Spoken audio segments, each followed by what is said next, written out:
Hi, I'm Maggie. I'm going to show you today how I use my die cut to prepare skins for jewellery. The die cut machine that I'm using is simply called a DIY cut, and it's a Kaisercraft machine that is produced in Australia. I've set it up and I will show you how I go ahead and use it. This is the machine itself here, and you just literally layer everything together here. You have various plates, and then you do this automated move here and it goes through much like a pasta squasher. So one of the things that I've noticed in our group that we've been talking about is, can you see what you're selecting? And with this particular method that I'm doing, I can see what I'm doing because the die cuts go face down. Oh, where's my thing? Face down onto the skin. And where's the camera part for me to show you? Oh, might be easier if I do this. Where is it? That's better. Sorry about that. This part here is raised. Can you see? Let's hope that that takes some focus in a second. And that's what gets pushed into, oh, see it there? And that's what gets pushed down to create the perfect shape.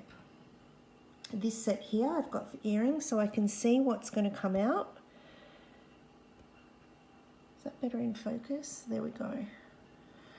So what I've done is I'm setting this up here. I quite like the shaping of the shape of that, and also what's going on in there, in those earring spaces. I put down this top clear coat so I can still see what's going on, and then I push it through. I'm going to just stop the recording and then put it through the machine and show. I've got both my hands free now. So literally, as you saw before, I set up my dies. Oh, and now I've moved them. So anyway, when you're doing this, don't hold up your dies to the camera because it'll all fall down and then you lose where you were at and you lose your focus on what you were talking about and you feel like a massive duffer. But if you're like me, that won't bother you too much because you recognize that everyone makes mistakes and that it's all okay. Oh, that looks good. I'm just trying to make sure there's a good balance between the earring and the pendant because I want them to be a matching set, and that looks good there. And without further ado, let's get it through the machine. As you can see, I just push it in gently like that and it has quite a bit of give, and then I go like this. And that pressure of it being squashed down theoretically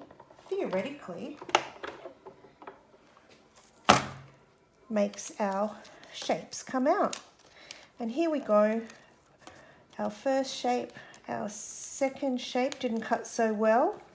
The earrings haven't cut so clean.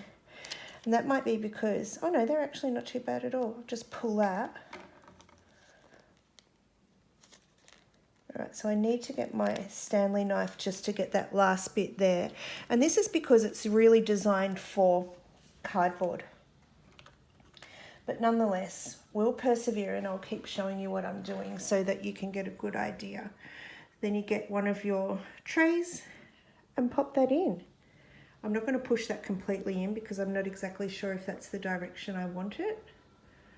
But how easy was that? Like you saw that all happen within like 2 minutes. I have not tested this particular template yet for this earring. And it is just the tiniest bit too big. But nonetheless, I reckon if I can just trim that, it would make it... Oh, look, that might actually go in if I get a toothpick. Oh, sorry. If I get a toothpick and push that around the edges, it still might support in. But failing that, I'll just trim it ever so slightly with nail scissors, and that's so much faster than cutting it out by hand. So I hope that this showed you that a die cut machine can be incredibly helpful. Unfortunately, I only have one of these, but I will be getting a few more. It's a big investment. I only got the machine a couple of days ago, so I will get a few more of these and be able to run the machine through and get 4 or 5 happening at once. Massively time efficient. I think in total you'll see this video is like 5 minutes, and I've been talking, not just doing, so good time saver. Nice clean finished edges, and you can see what you're doing. Now keep enjoying the group. We're doing some really good stuff in here. I love having a place just to show the jewellery.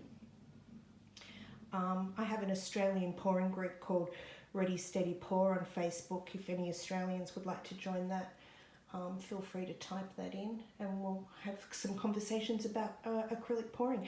And does anyone do resin work? I love resin work. Okay, have a happy day.